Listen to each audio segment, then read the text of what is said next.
Hello friends, we all know what this line means. Its ups and downs are reflective of the various situations in our life, or rather our life itself. The blood is continuously flowing through our arteries and veins, supplying nutrients to various organs and fighting off invaders. The earth has been spinning since time immemorial, creating what we call day and night. But do you know what all these events have in common? They are in a state of movement or motion. Have you ever imagined what would happen if the aspect of movement was removed from these events? That is, if things stopped moving?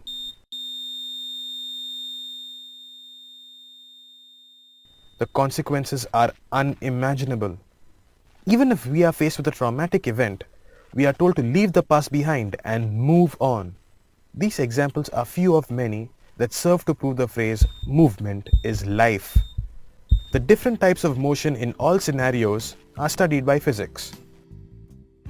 To better understand this, let us take a walk in the park. While in the park, we see a lot of people doing various activities like walking, running, playing, cycling, etc. But what are all these people actually doing? And what do all their activities have in common? Well, they are moving, or they are said to be in motion. But what is this motion? We have all heard the phrase time and tide waits for none. The part of the phrase which says waits for none indicates that for us to be regular, we have to do things on time. In other words, we have to move with time. This movement with time is called motion. If we pay a little more attention, we will realize that the phrase is also a comparison of ourselves to time. Thus, for a body to be in motion, it has to be compared to or related to something. Hence, when we see anything moving, we say that it's in motion.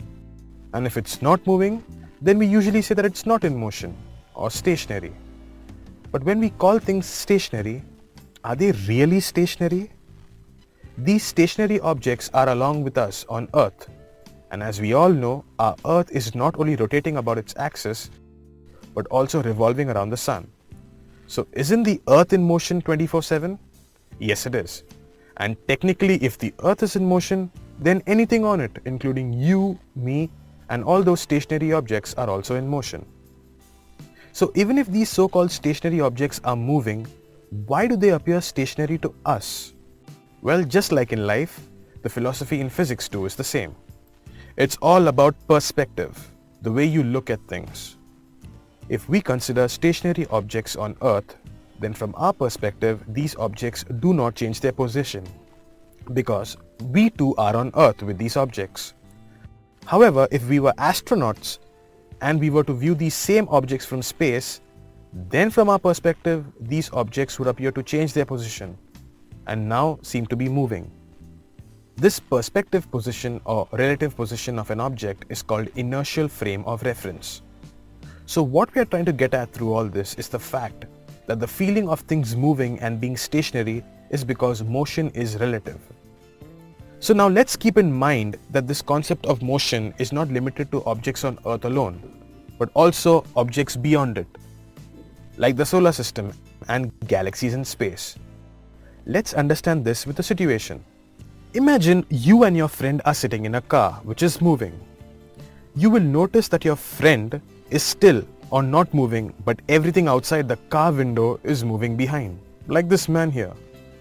But if you see the same situation from the man's perspective, then you would notice that it's the car that's moving, and with it both you and your friend. This funny feeling is because, as mentioned earlier, motion is relative. Now let's be a bit observant. Though objects in the park are in motion either directly or indirectly, we notice not all motion of people or objects are the same. So now let's understand the different types of motion involved. In this situation, we can see that the person is jogging on a straight road.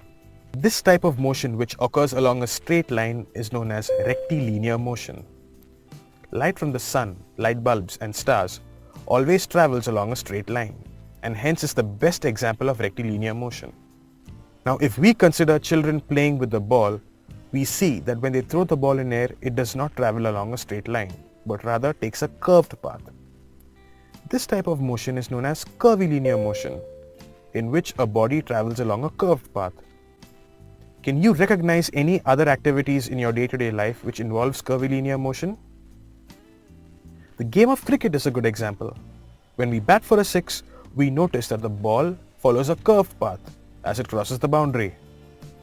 Now that we know what rectilinear and curvilinear motion is, let's look at the scenario of a race and see what we can learn from this scenario. Here we see that there are kids participating in a race. At the end of the race, we see that there is a tie between 3 kids. The reason for the tie was because all 3 kids took the same amount of time to complete the race. The distance covered is also the same, as it's a fair race.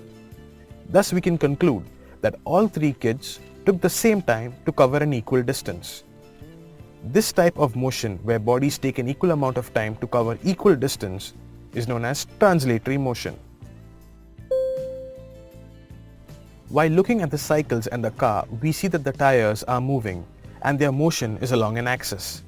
Such a motion is called rotatory motion or rotational motion, and sometimes also mentioned as circular motion. Other examples of circular motion are the merry-go-round and spinning tops, in which both the objects spin around a particular axis, which is at the center. Now, if we look at another bunch of kids who are swinging, we see that they are moving back and forth from a particular point, the center. This repeated motion of a swing going back and forth is known as oscillatory motion. Where else can we see oscillatory motion? We can see such motion in the pendulums of clocks, such as the grandfather's clock. If the rate of oscillation increases rapidly, then this motion now becomes vibratory motion.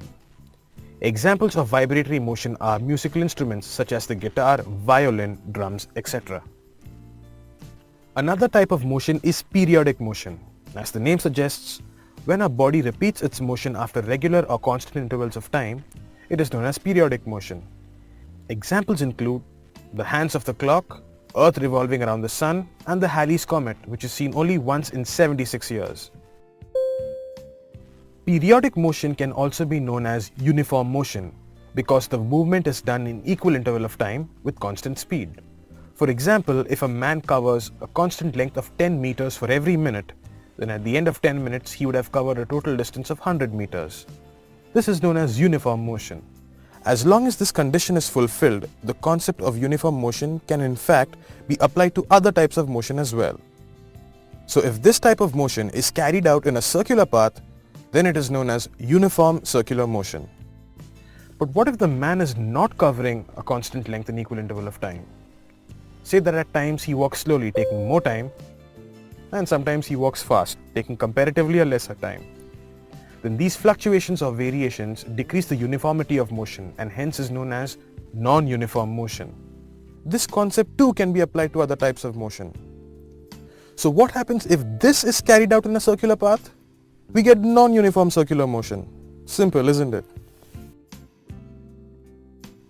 So in this session we saw how important and involved motion is in our life, that the concept of motion only comes into effect upon comparison of one body to another body, that motion is also of many different types. We hope that this session has been informative